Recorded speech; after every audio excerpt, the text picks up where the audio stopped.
great observability leads to great security.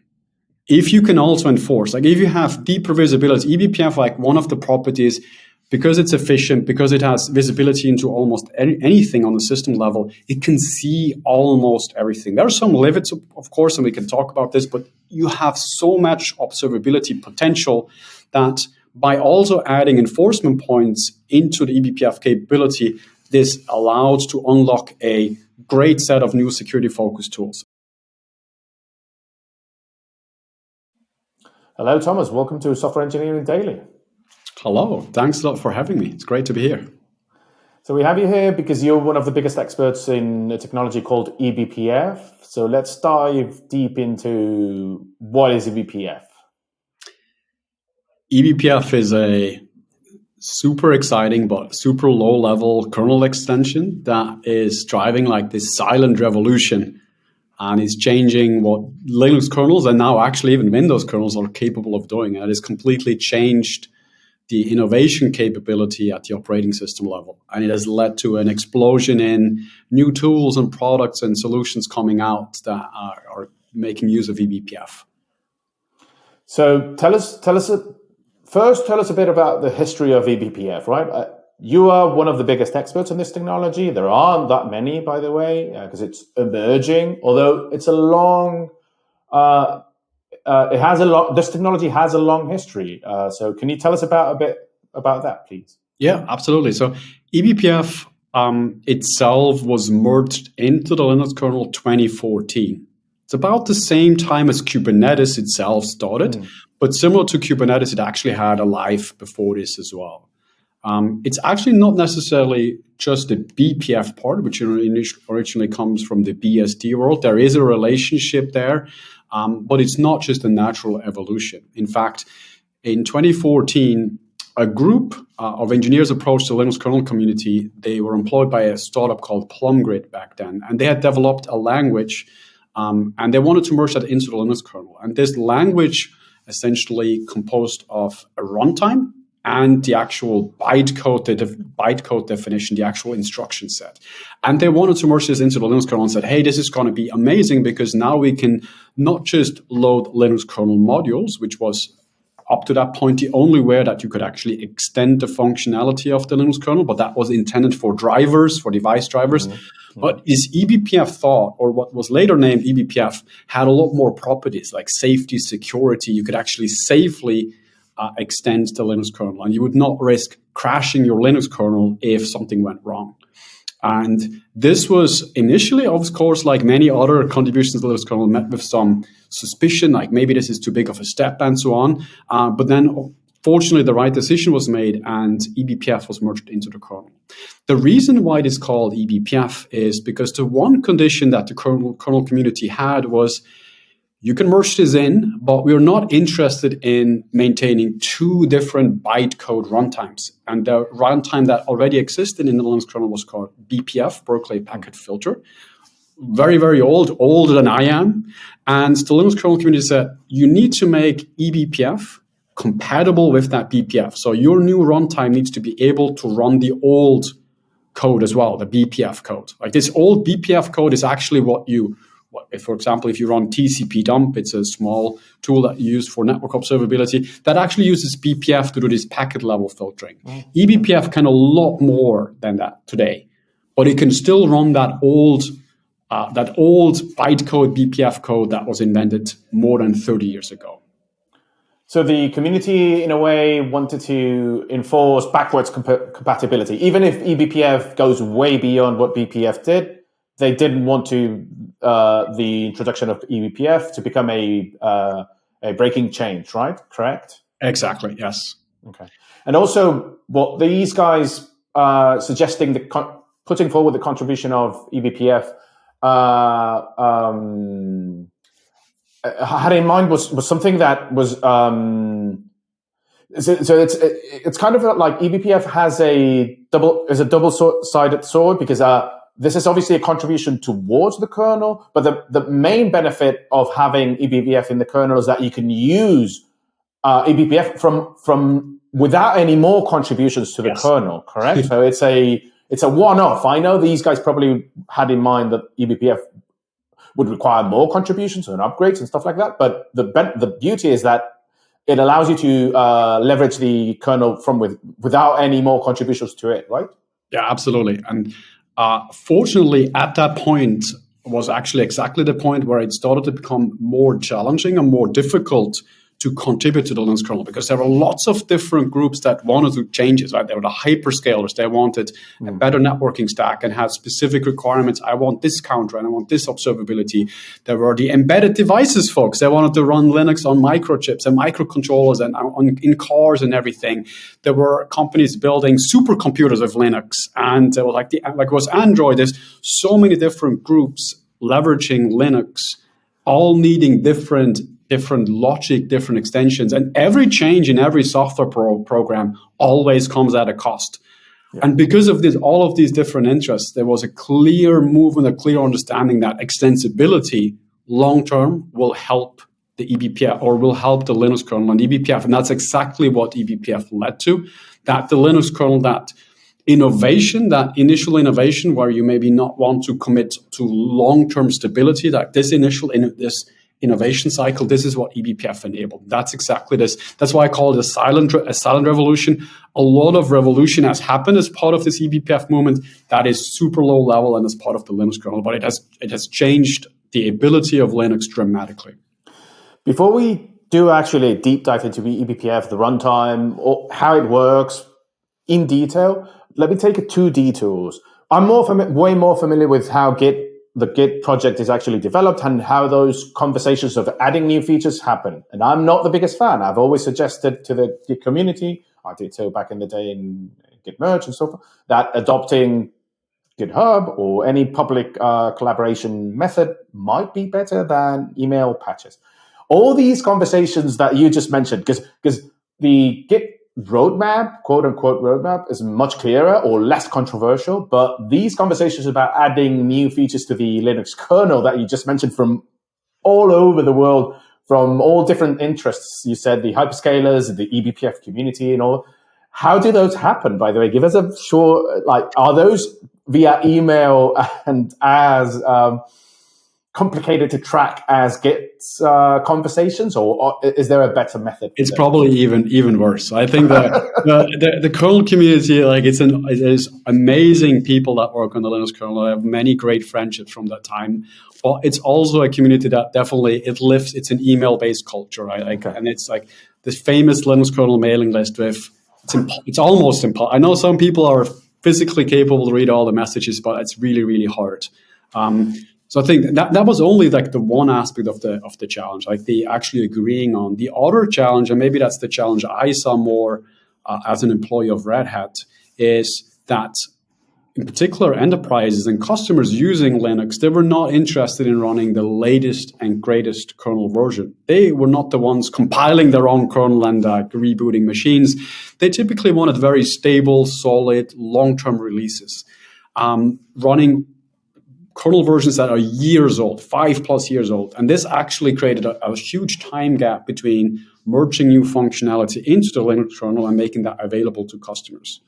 And using Linux kernel modules back then was the only way to actually solve this problem, right? So a lot of vendors actually did provide a Linux kernel module to extend the kernel. The problem that this is not secure and it can crash your kernel. It can, even worse, it can crash your entire fleet of servers, right?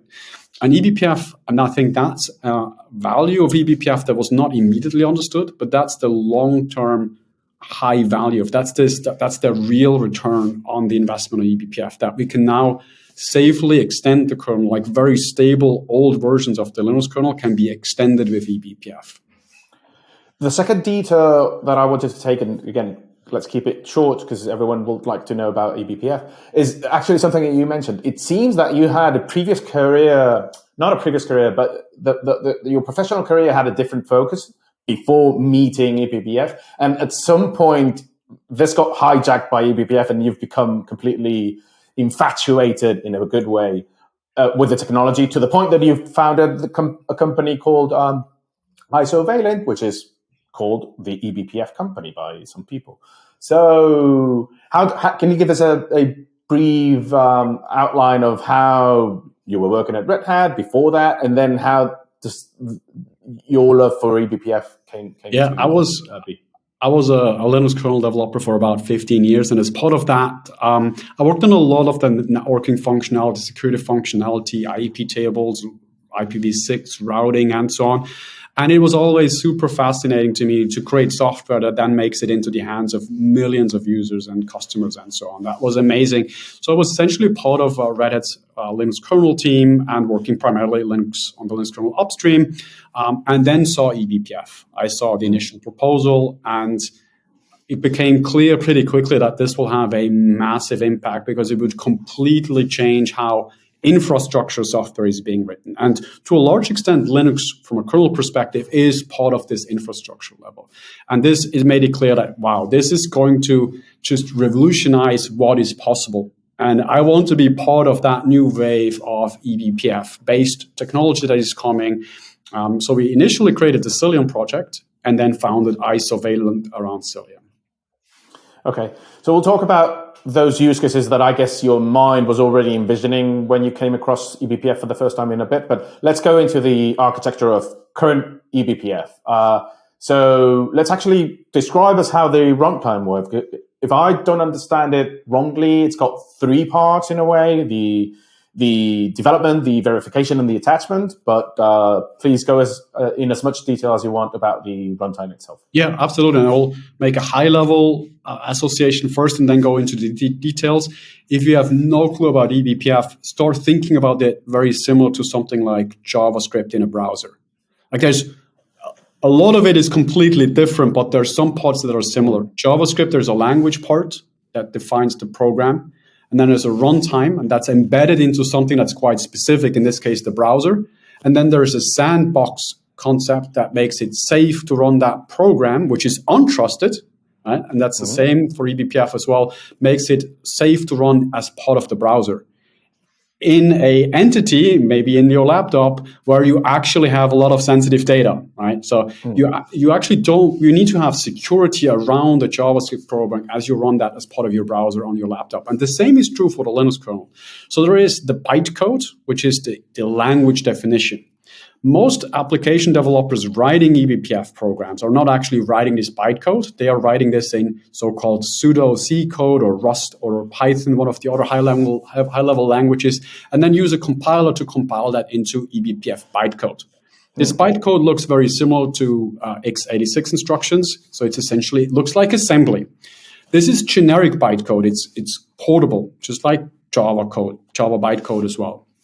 This bytecode can then be loaded into the Linux kernel, and you tell the Linux kernel, I want to load this, and I want to run this program when some event happens. So again, very similar to JavaScript.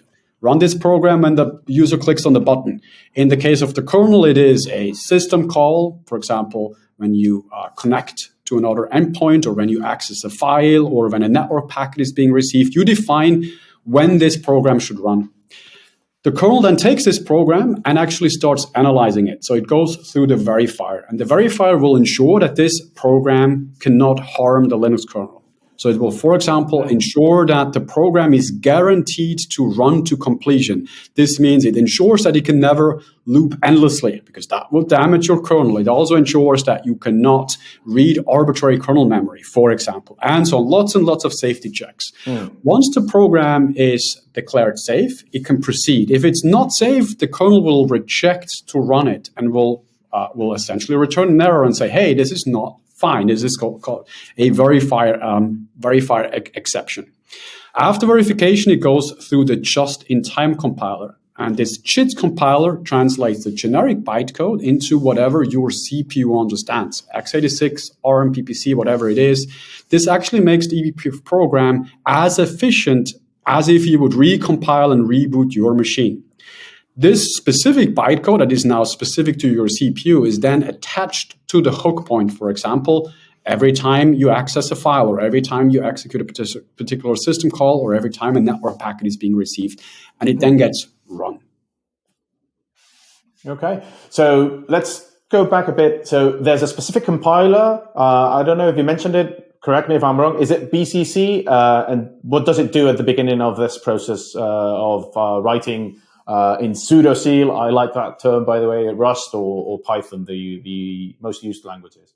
Yes, there is two levels of compilers. There are generic compilers supported by GCC and LLVM. They can take any sort of pseudo-C code and write that or compile it into eBPF bytecode. And then there are more use case specific compilers like BCC or BPF trace. They take slightly higher level intent languages. For example, I want to see specific observability data, or I want to do specific tracing, and then generate a program out of that. So that would be a higher purpose or higher level compile. There's lots of these, and when we look at the eBPF system, most users of eBPF actually just consume one of these higher level projects and use eBPF indirectly. They never actually directly interface with eBPF itself, but they use, for example, BCC or BPF Trace or Psyllium or Falco or Pixie or one of the other large number of projects that we have. So can you actually list the number of languages that are supported? We've mentioned pseudo-C, C, Rust, and Python. Any others? I'm sure there are many, many more. Okay. Essentially, there's of course lots of intent languages like YAML and JSON-based intent descriptions. For example, you could also say that network policy implemented by Psyllium is essentially what Psyllium does. It takes your network policy and compiles and generates eBPF program to implement it, right? So there's actually a long, long list. It's tempting to just look at the programming language, but in fact, most users use high-level intent languages to describe their needs. Yeah, of course, yeah. Declarative. So how does the kernel work with an eBPF program? Because if I didn't understand you wrong, the eBPF program per se does nothing. It's connected to an event that the kernel is monitoring to a system call, and only when that system call is actually monitored, perceived, captured, then the eBPF program is run. Is this correct? And how does that happen? Exactly. So essentially, that's exactly what happens. So you would have native kernel code, and as the program logic is run and it gets to the point of such an eBPF hook, the user can essentially, or the system administrator can attach any number of eBPF programs to that hook. And the kernel will then pause and run the eBPF program. This eBPF program logic will run, and it can return a verdict. And this verdict can influence the further logic of the Linux kernel. So let's say if we are executing a system call, the eBPF program can say, don't continue executing the system call. And that's how a system call filter is implemented. Or for network packets, we can actually manipulate the content of the network packet. That's how we can build load balancers, firewalls, forwarding. We can build anything, right? Or we can simply say, I want to just continue, but I have extracted visibility. So I've gained visibility, and I've given that observability data to user space, and a user space program can collect metrics or whatever it is it wants to do.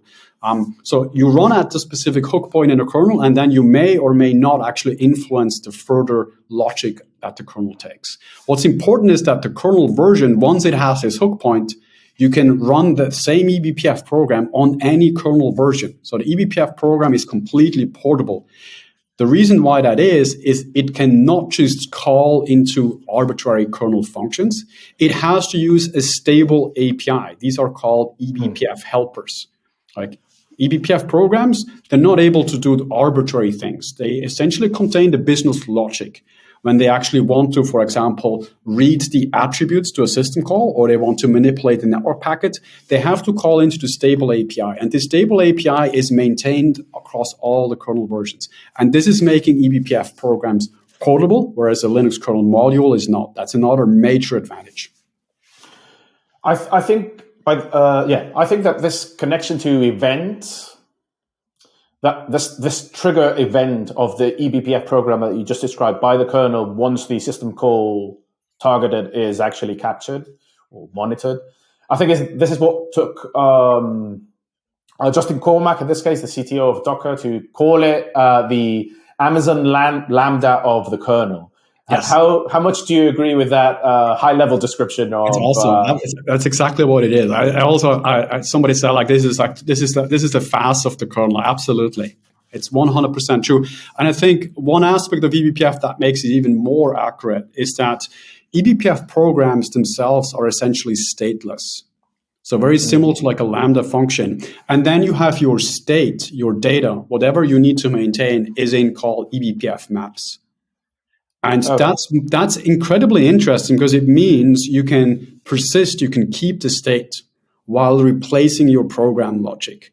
What this allows, and this is super fascinating if you start thinking about specific use cases, it actually allows, for example, in the case of Psyllium, we can replace the entire network forwarding logic, the entire data path. We can introduce support for new protocols and whatever, atomically without losing any state. Like connections will continue flowing. Like for networking, for example, you need a connection tracking table to track all the connections that are flowing. That's completely new because prior to this, if you run a regular process on Linux, like a C program based, the state there is stack and there is like data, and then if you restart the program, you lose all of that. Yeah. In eBPF, the state is typically in the map, and this map persists. You can replace the program logic just like you could replace a Lambda function while it still connects to the same database, and that state is still in there. Okay, that's fascinating. I didn't know about that. So let's actually talk about use cases. It seems like the first one, historically, the first use case of eBPF was, correct me if I'm wrong, performed by Netflix at scale. I mean, like large experiments with in production with eBPF, and they used it for performance, right? So they could track the system calls that would be measuring, uptime or whatever, and they could take action on those. But there's plenty more, right? I think Psyllium might have been created around the idea of monitoring networking. I don't know, if a DNS call resolves into a domain that is prohibited for that application to access, then have eBPF stop the application accessing that IP, because that's part of the policy. But there's more. There's security. That's the one that actually I'm more interested in lately. Observability, which is a bit of a mixture of all of them, and debugging. So could you actually walk us through, well, if you want to describe any of those in detail, that would be fantastic. Absolutely. I think there was not just one use case that came first. I would say in the beginning, it was observability and networking were probably like the first core broader use cases. And I think around observability, in particular, performance monitoring, performance troubleshooting. One amazing property of eBPF is that it is incredibly efficient, and you can build logic into correlating and aggregating raw observability data into something that's more compressed. For example, a histogram, or instead of streaming a list of events, actually collect a metric. And this is where BCC comes in. So BCC was one of the first big use cases of eBPF, and it allowed Netflix and others to do performance troubleshooting at scale and in production potentially, like with very minimal impact on actual production systems. There's many great talks from Brendan Gregg out there diving into use cases of BCC and how this has enabled Netflix and others to actually track down really, really hard performance issues in production systems and get to the bottom of it. I think the other big use case in the beginning was definitely that eBPF has a long history in BPF had a history in networking as well, and eBPF was immediately also attached to the networking world. It was even kind of merged into the kernel via the networking subsystem in the beginning.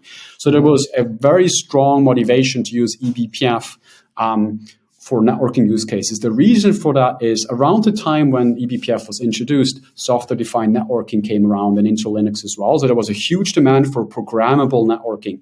And eBPF, and that's essentially at the source of the Psyllium vision as well, eBPF is a fantastic technology to essentially have highly flexible programmable networking with unlimited possibilities.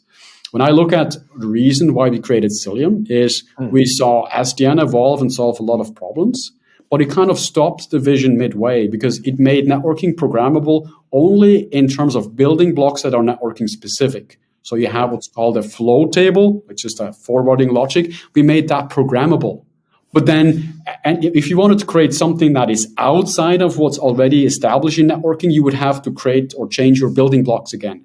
And eBPF is almost general purpose. Not quite. There are some limitations, but it's much, much more generic than, let's say, a programmable flow table. And that was at the source of not only the creation of Psyllium, but also companies like Facebook deploying eBPF at scale. And I think the big aha moment for a lot of people in the kernel community was when Facebook, as one of the kernel community events, came around and essentially presented to the world, hey, we have replaced our IPVS, which is another Linux-based load balancing solution. We have replaced that with eBPF. And by the way, we saw a 10x improvement. And the room was just silent for 5 seconds, because this is a type of improvement that you see very, very rarely. It's mind-blowing. I think a lot of people were I don't believe you, but it's really good engineers talking on the stage right now. I don't want to question you. And I think then it became clear that eBPF and XDP and the whole networking attached to eBPF, that this would undergo a big change, and that eBPF will change the landscape forever. What about security? What does eBPF do in that sense? Absolutely. So security was, I think, in the second wave, right? Because great observability leads to great security. If you can also enforce, if you have deeper visibility, eBPF, one of the properties, because it's efficient, because it has visibility into almost anything on the system level, it can see almost everything. There are some limits, of course, and we can talk about this, but you have so much observability potential that by also adding enforcement points into the eBPF capability, this allows to unlock a great set of new security-focused tools. Initially, we saw this just on the system call enforcement level, so more intelligent, better system call enforcement, what system calls a particular application is allowed to perform and not. And today, we're seeing actually a completely new wave of security tooling that is all based on eBPF and able to actually encode a lot of the enforcement logic, even the threat mitigation, threat detection logic inside of the Linux kernel, which is fascinating. That actually required to extend the eBPF runtime a little bit. That came essentially about one or two years later on. Can you extend on that? What did it require to be added to the eBPF, please?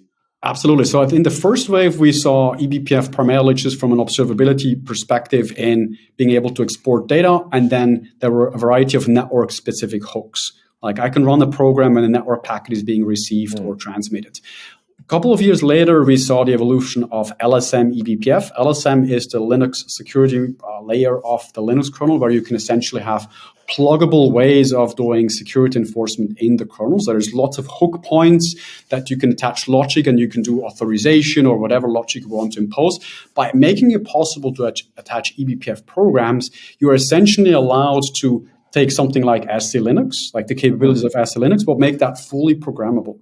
And add whatever logic you need, whatever, it allows to create innovation in the kernel again. Right? So it always keeps coming back to this, that eBPF allows to all of a sudden, instead of taking 3 years to make a kernel change, you can do something in a couple of weeks. Go ahead. And that was the enabler. So I think as soon as the impact on the observability on the networking side was clear, the spark was there immediately that we want the same for the security side. And then field after field was added to this, and now eBPF is being seen as a potential solution for many areas in the Linux kernel where we would want to see innovation. Do you foresee any, it seems like observability, which seems to be a bit of an umbrella term for many things, as you said, from good observability comes security, but also performance and so forth. Do you foresee any use case that we haven't mentioned? Have you seen anything in Isovalent's clients or whatever that doesn't fall into these categories that we just mentioned? Yeah, I think the one area I would say that is not just on the security observability side, I think eBPF gives an opportunity to create a new set of preventive security. This is also, I think, coming in from a perspective that most security solutions that have been out there on the market, they have been using what's available from a Linux kernel API perspective. strace, ptrace, whatever APIs they've been using or a Linux kernel module, they were subject to these limitations. And eBPF is changing the playing rules. It's almost kind of unfair. It's now opening up a set of capabilities that are out there that allow to rethink and change and stop making the assumptions that we have been doing for the last 20 years. So all of a sudden it actually becomes feasible that instead of having a kernel level probe that is gaining raw visibility and then have an intelligent engine outside that is serving off that observability data, this sort of event, and then making intelligent decisions there to move this intelligent logic into the Linux kernel. And actually, instead of reacting asynchronously to this, we can react synchronously while the code is still being affected. And I think that will change how we approach security from a system perspective. This is difficult to wrap one's head around. I mean, it's leveraging the kernel in a synchronous way, as you were describing, but in a custom way, right? So the kernel is one, and you can use it one way, and if you want to use it differently, you should commit code and contribute, your patch, your new feature. But no, you can do it with eBPF and not wait for that to happen, and adapt, make the kernel behave the way you want, without that happening. With all the security measures of having trusted sandbox. There was, correct me if I'm wrong, and we'll move on to something different just after you go into this. Was there a bit of controversy around the sandboxing of eBPF programs? Was it not sufficient enough? If there was a controversy, what was it about? Of course, I think first of all, any bigger change like this is heavily debated and discussed. And it was also clear that eBPF will be used by all the major stakeholders of the Linux kernel, from the Red Hats to the Googles to the Facebook, all the big names were there, and they were super interested. And they also immediately saw that they will rely on this, so they will be exposed to the risk of this. So they want to make use of this, but they will also be exposed to the risk. There was immediate high interest to make it as secure as possible, and this is an ongoing effort. But I think it's important to understand kind of the threat model of this. The alternative is either a Linux kernel module, which we don't even need to debate about the security. There is none or close to none, or to change Linux kernel code and upstream that. And it's interesting that several stakeholders are now actually more interested and more convinced that eBPF programs is significantly better from a security perspective than changing kernel source code. We kind of make this assumption that kernel hackers is this breed of perfect humans and never make a mistake. That's not accurate at all. Right? I think we're all just humans, and even a Linus Torvalds eventually will make a mistake. Right? So that risk was actually also considered at all times, and so from that perspective, eBPF creates a sandbox and is just in theory strictly better than anything that's either a kernel module or just changing kernel source code. Right. One thing that fascinates me, and we're changing gears a bit again to a more abstract level, is the adoption of technologies. Right. So you said. I've mentioned Docker before. Technologies like Docker Swarm did not pick up, and yet eventually Kubernetes did. And they mostly solve the same orchestration problems that one did unsuccessfully and the other one does successfully. It seems to me that unikernels, although completely different from eBPF, wanted to solve this same problem, right? So unikernels basically, and you can explain it in much more detail than I did. We had an interview with Edith Levine years ago in this podcast. I'll link it in the show notes. Basically are shrinking down the whole stack, right? Including the kernel, right? And making it slim and sort of easy to use, but allowing you to leverage all from the drivers to the kernel, whatever. And that did not pick up. So do you have any reasons for that, and the reasons why eBPF did actually become as successful as it is now and as it seems to be going to be in the future? Yeah, absolutely. And I think unikernels, if we got unikernels to work, the output of that, the result would be technically even a bit better than what we get with eBPF.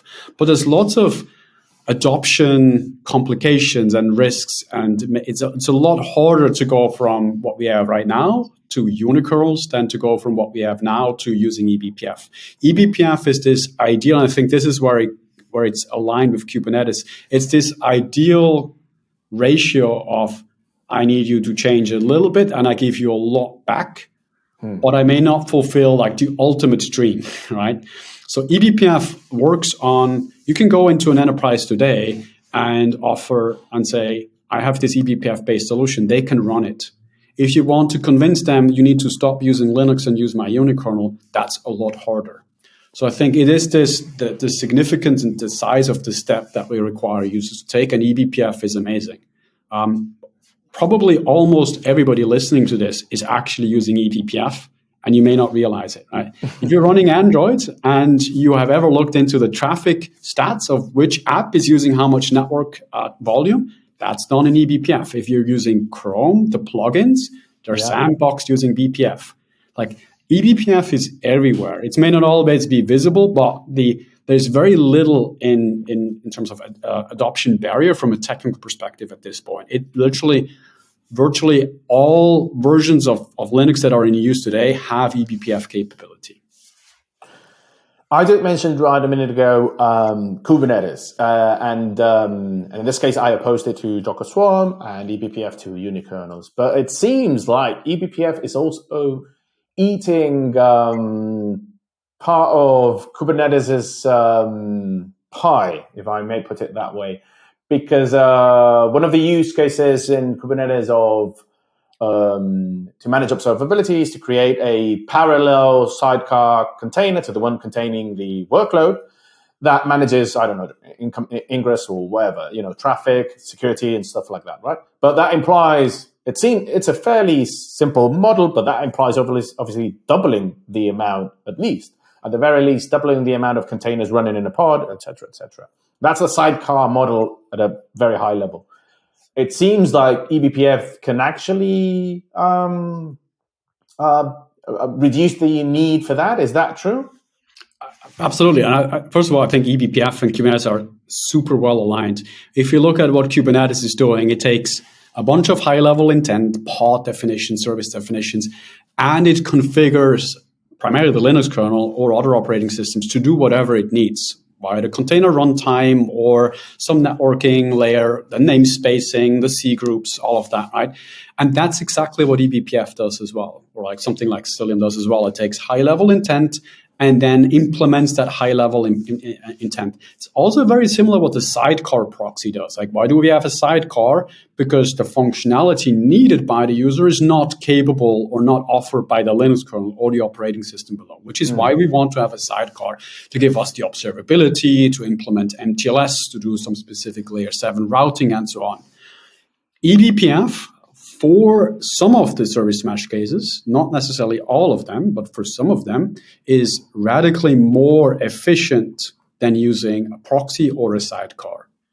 And the way we see this, and I'm speaking as one of the Psyllium maintainers, is that if we talk about MTLS, if we talk about tracing or HTTP visibility, if you are talking about just layer 7 authorization or network policy or just session affinity and all of these simpler use cases, we can actually do all of that entirely in eBPF without introducing and running any proxies at all. Right? Not even a sidecar, we're not even talking a proxy in this case. It's all native kernel.